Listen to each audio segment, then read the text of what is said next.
What's up, everybody? Look, I did a live earlier, but I had to change it to this one. So this one is going to be better. But no, I just had to change it though. So, look, tonight, I want to talk about something special. This is the kickoff to our episode 7, our first of 7 episodes about the concept in Malcolm Gladwell's book, David and Goliath, Underdogs, Misfits, and the Art of Battling Giants. Okay? So, listen up. Welcome to Full Court Dreams, the Underdog's Voice. I'm Coach Q, and tonight, sorry it is late, but again, I did one earlier at 9 o'clock, but I wanted to do it over because I didn't think it was right. So tonight, I'm going to dive into a special series based on Malcolm Gladwell's book, David and Goliath. So, we all been told, that being an underdog is a disadvantage. But what if I told you that being underestimated might be your greatest weapon or your superpower? Right. So, in this series, these 7 series, I'll show you why Gladwell's philosophy flips everything we ever thought about or everything we think we know on our heads. And tonight, we're starting with one big question. And that question is, what makes an underdog? Now, picture this. A shepherd boy steps into a valley, right? And on one side is a towering giant, nearly 10 feet tall. Armor is gleaming in the sun. He has a massive sword. And on the other side is a boy no more than 17 years old with nothing but a sling and a few stones in his pouch. The odds are so insurmountable. There's no way the boy is going to win this, right? Or so everyone thought that he wasn't going to win, right? But he does, and he conquers the giant, and there's where our story begins. Now, in the original telling of David and Goliath, David was supposed to lose the fight, right? Goliath was this fearsome warrior, undefeated and battled in a force of nature, right? But Gladwell challenged the narrative. He asks us to look closer. David's size wasn't a weakness. His speed and skill with the sling were more than enough to overcome Goliath with strength, right?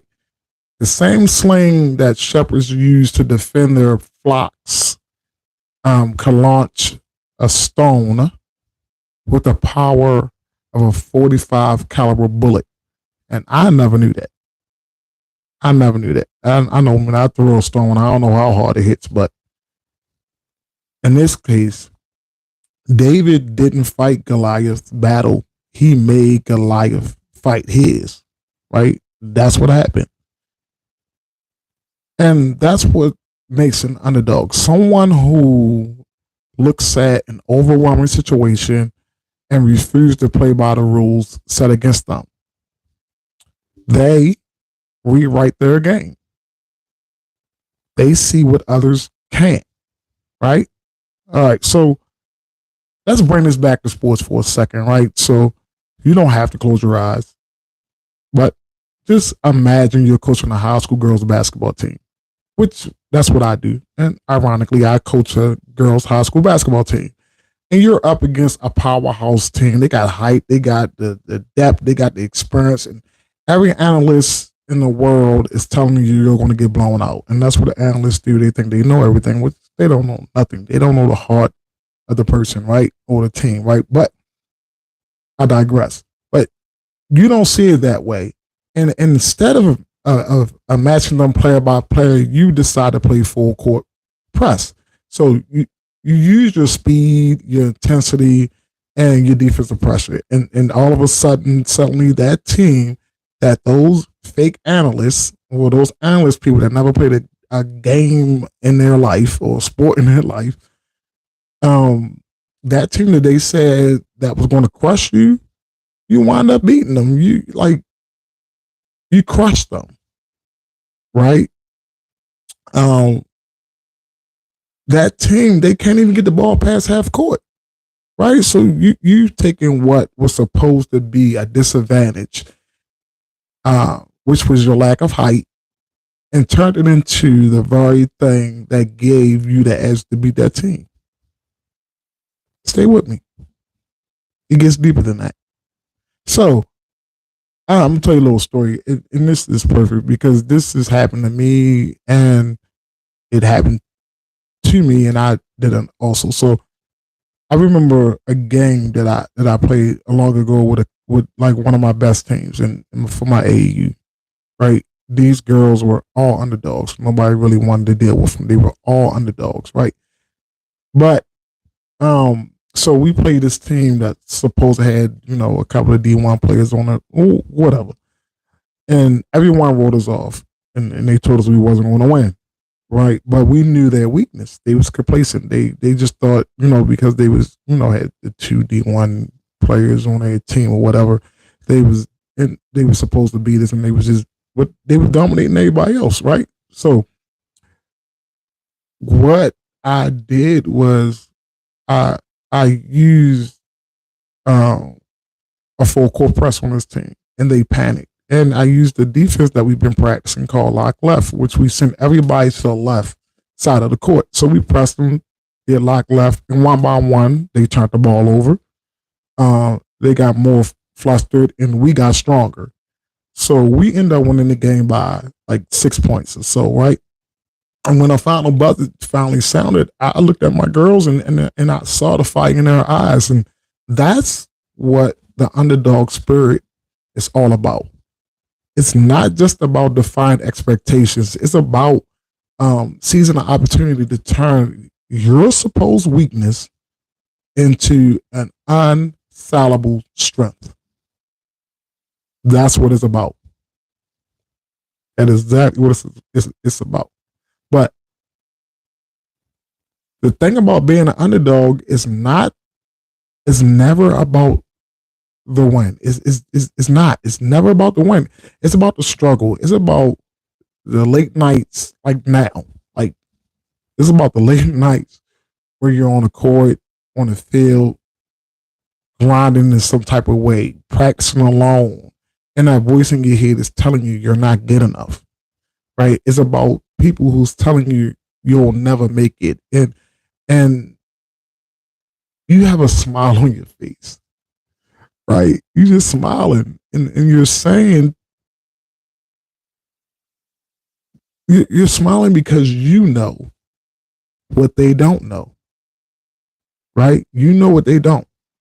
You know how to win, how to fight differently, how to win differently, and that's where your power lies. I want you to think about the last time someone underestimated you, and how did it make you feel? Did it make you feel angry?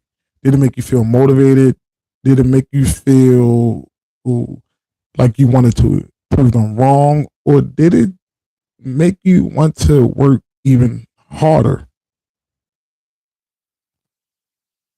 Think about that. So, I challenge you tonight. What's your slang? What do you have in your arsenal that everyone else is looking over? Maybe it's your relentless work ethic. Maybe it's your creativity, whatever it is. Whatever it is, use it, because, like David, your strength is not what you lack, but how you use it. Again, your strength is not what you lack, but in how you use it. What you have. And that's what this series is all about. Uncovering your hidden strength and harnessing them and becoming the best underdog you can be. The best underdog you can be. So, in my next episode, I'm going to dive deeper into the real story of David and Goliath and uncover the hidden truth that made David the true favorite, not Goliath. Right? And explore what happens when strengths becomes weaknesses. You won't want to miss it. You don't want to miss this series because it's going to be really, really good. So, until then, thank you for listening. I really appreciate it. I know it's late, but I want to thank you for listening. And till next time, next week, around the same time, probably a little earlier at 9. My first one was at 9, but I didn't like it, so I decided to do it over. But until next time, again, really appreciate you listening. I'm Coach Q, and I'm out. See you next week.